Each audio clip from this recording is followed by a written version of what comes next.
Hello and welcome to a midweek Wardy's Waffle Farm update. You can see we've got fairly clean combine in the background here. This is the 9.90 that the dealer Russells have lent us to do the Capulet beans, and we were hoping to get them done yesterday, but unforecasted rain, which was a real frustration because we didn't want that and it wasn't forecasted, so we haven't done them yet. Next to me here we've got the little plot combine from Agri that's going to be doing the trial plots as well.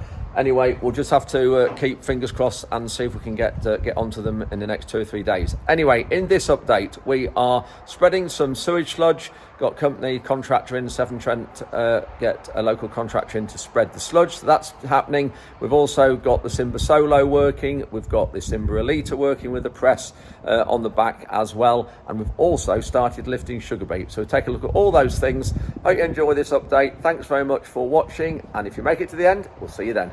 So Ruben's just cleaning this down, ready to do the beans, emptying auger bottoms out and things, and just look at the amount of wet barley, chitted and grown, is in there. The combine's been stood outside in this yard at Driffield somewhere before it came here. Just shows what happens when you leave combines outside, even though they've got guards and all on, and the grain tank's meant to be protected, water still gets in. So we've got to make sure there's no beans, which there isn't. It's been on barley, so that's one good thing. If it was on beans, you might get some beans left in here that would contaminate the beans that we're going to be harvesting. But because it was on barley, if there is any barley in it, when the beans are processed, it will take the barley out because the barley is a lot smaller than the beans. Yeah, so we're going to just try and get the beans done tomorrow. It talks of rain possibly Wednesday/Thursday. But the aim is we're going to have a look and see if we can get them done before the rain. We need to leave them as long as possible so that the McDon header runs right on the ground and doesn't get any soil in. Anyway, Tom's gone up the heath as you've just seen to start that. I've got a lorry to load here with wheat, and this is there's one more load, and this is the last of the September contract.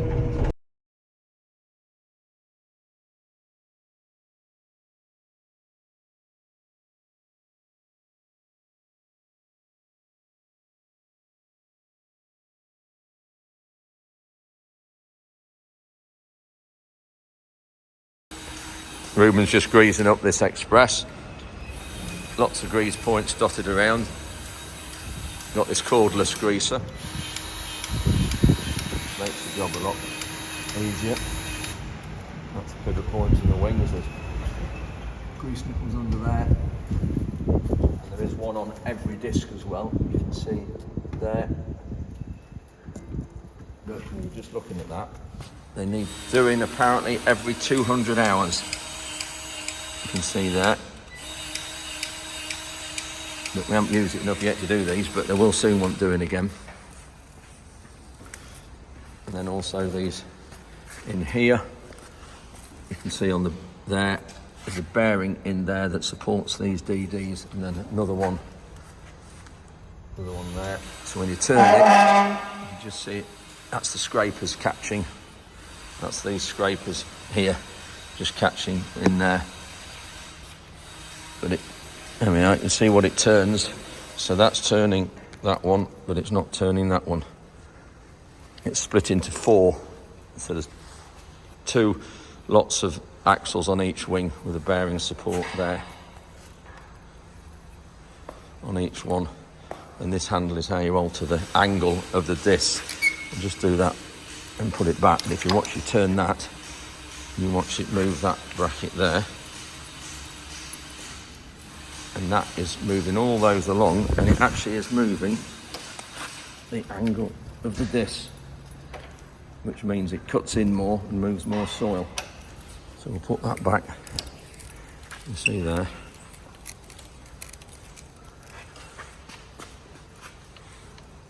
Got some marks there, so we know where to go back to. Back there. Put that back there and lock it off.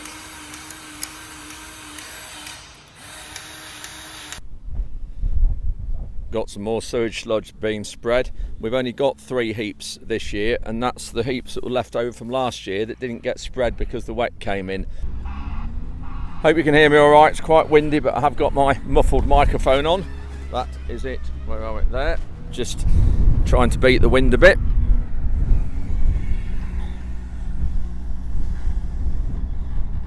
So yeah, as I said, this is last year's stuff, so it was really dry last year, good quality product. So that's it, that hooter means he's full. Not quite sure how much these spreaders hold.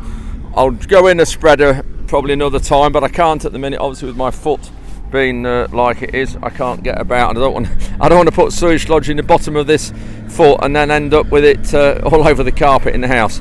Got to be careful doing what he's doing now and scraping the soil surface, because in the past, not with these contractors, but in the past you can actually make a duck pond if you're not careful, so you can actually scrape some of the soil up underneath the sludge pile and end up with a low spot. So you have got to be careful. The operator needs to be on the game when you're loading and doing this job. It's also, sometimes they have excavators which make a bit more of a hole than what a loading shovel does.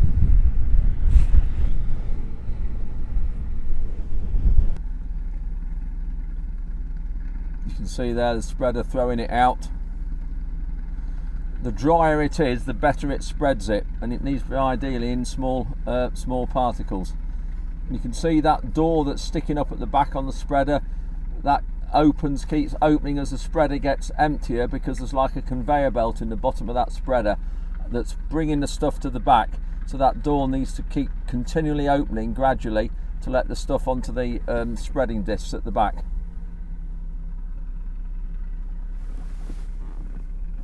Normally they'll leave the outsides till the end and spread the edges here, but they're not allowed to go within 10 metres of a watercourse, which because of our grass margins we've got, just show you, because of our grass margins we've got around every field, we're not very far off that. So they'll just have to miss probably 3 metres on the edge of this field, not done. Tom's just got the solo back on, and we're just going round some outsides of the fields that we left so that we could get the hedges cut. We're doing the solo.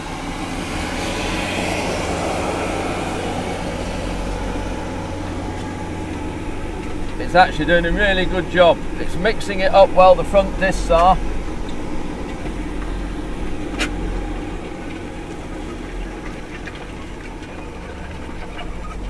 Another set there's chopping it, mixing it more, then the press of the tines down.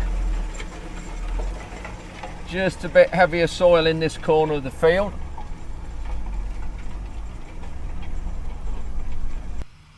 But this field is coming oats next spring, so it's got a long while for it to weather down, it'll be fine. And you can see that's already greening up in the middle of the field. That will need spraying with glyphosate as well sometime in the next few weeks.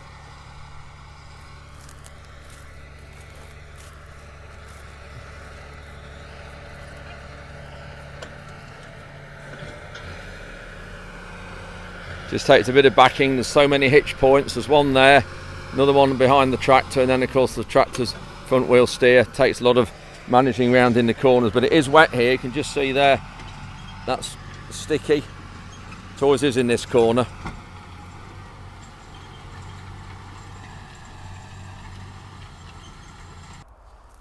Also in this field we've got one of our winter bird food plots. Really growing like mad now. Really good, you can just see the various crops growing. We've got 6 different species in here. I can't quite remember what there is. I'll get the seed label and have a look another day, but growing really well now. Provide habitat and food throughout the winter for wildlife.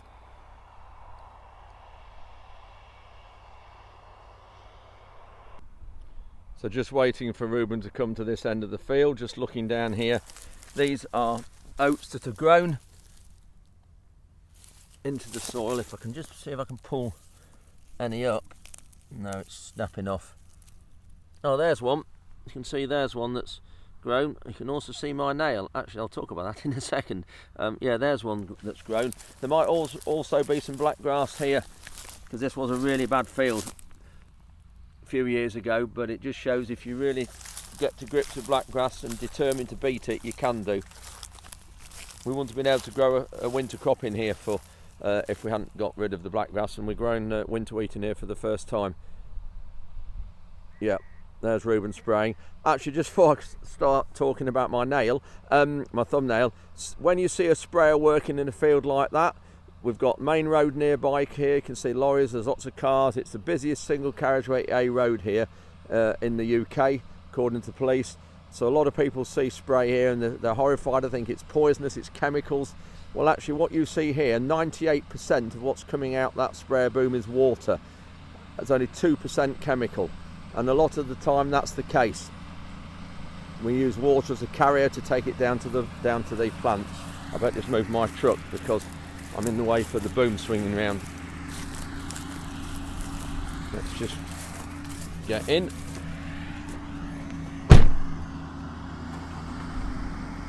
You saw the sprayer update the other day, so not long before we get the new sprayer.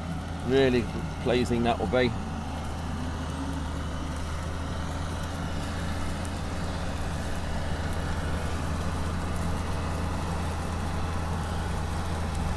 You can see there the individual, you can just see the spray coming out there. Just remember, most of that, 98% of that in this case is water. So just looking at my thumb, I trapped it in the car door on May the 16th, I think it was, and it still hasn't grown out. Still going to be another 6 weeks before the nail grows out the end. So it just shows how long they are growing. Awful long time. It was hugely painful at the time, but it's all right now. Tom's just coming back in now, finished. Let's take that off and put the elytra on and press on the back. Starting our 2023 sugar beet harvest. Got a local contractor here. This field is surprisingly good. It wasn't drilled until May the 5th is when it was put in the ground. Charlotte! So surprisingly good to drill as late as that. And it's quite clean in the tank as well.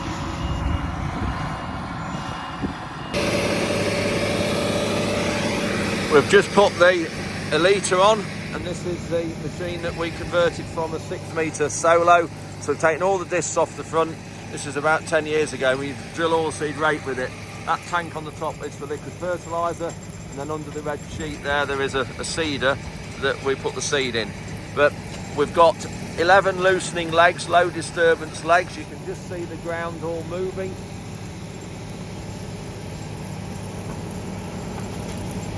And loosening it underneath, and then this roller would firm it if there's seed there, and then a roller there for firming it, but it just holds the depth now. And then we've got the press on the back with the times down, and this is what's creating the seed bed, mixing the soil up with the straw, because this was oats last time. It has been sprayed. Ruben sprayed it last night, but you can see how sticky it is. And it takes a lot more pulling when the scrapers are all bunged up with soil like that, because it acts like a brake. But it's not doing a bad job really. But this will also be brown in another week because it's all had Roundup on it, glyphosate, and it's all been sprayed off. We are hoping to get this planted with wheat in the next couple of weeks when it dries up a bit. It's too wet and sticky at the minute to do that.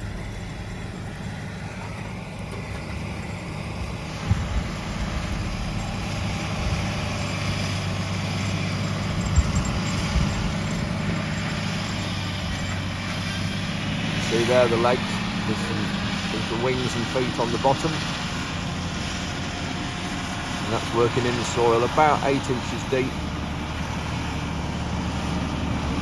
That's how it turns.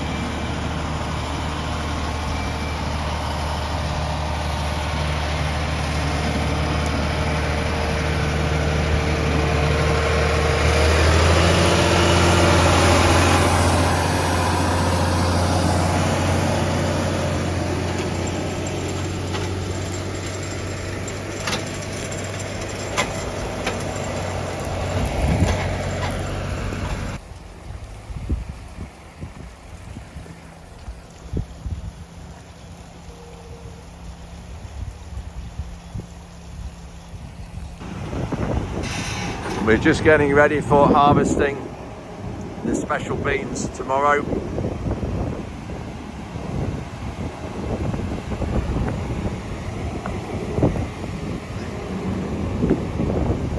McDon header on the 9.90 that Russells have lent us, the New Holland dealership.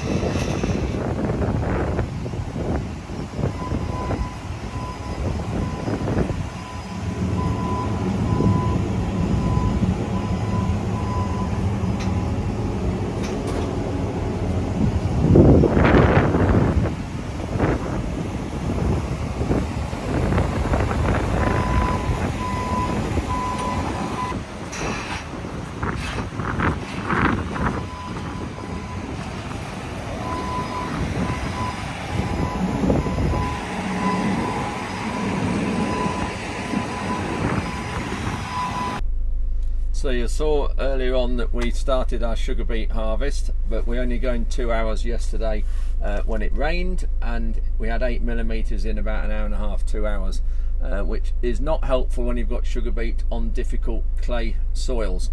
But so they stopped back again today, Wednesday afternoon, and it's just started to rain yet again. I'll just flip the camera around and you'll see.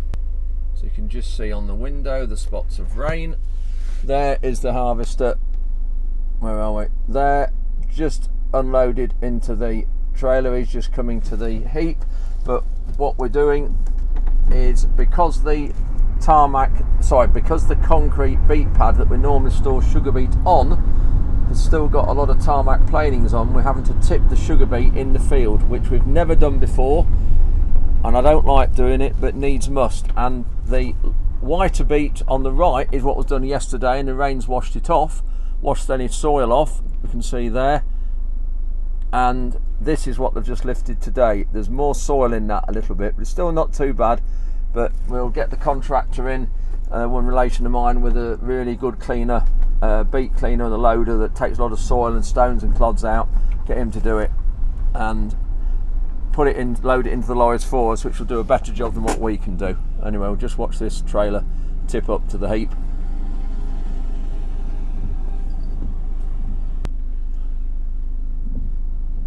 There'll be about 16-18 tons on there.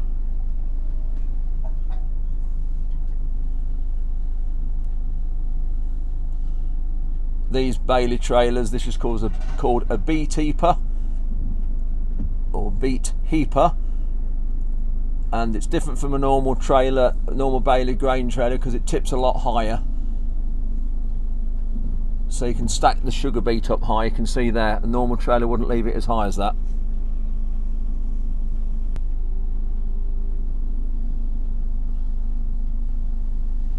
There we go.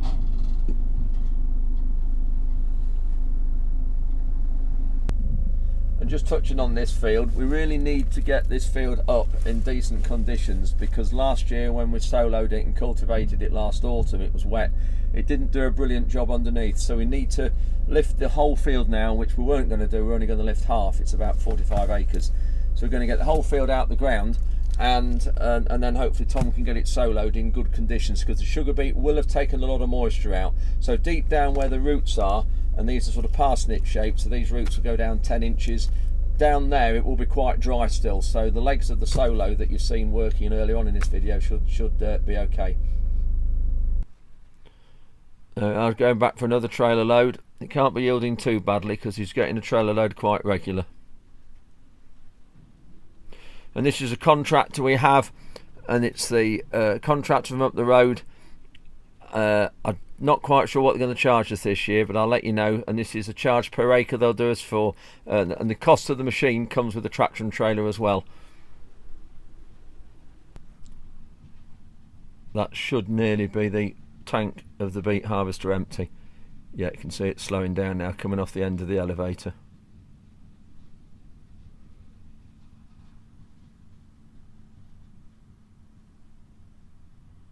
That's it. Another trailer load. He's now going to put this trailer load in from this way.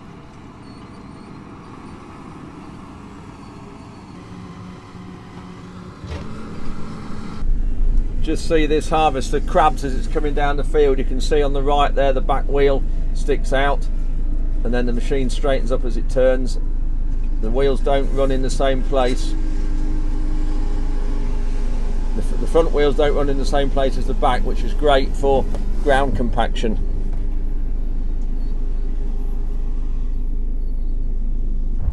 So you can see here, this line here, they've only lifted half the outsides of the field, or the headland as we call it, because we were only going to lift half the field.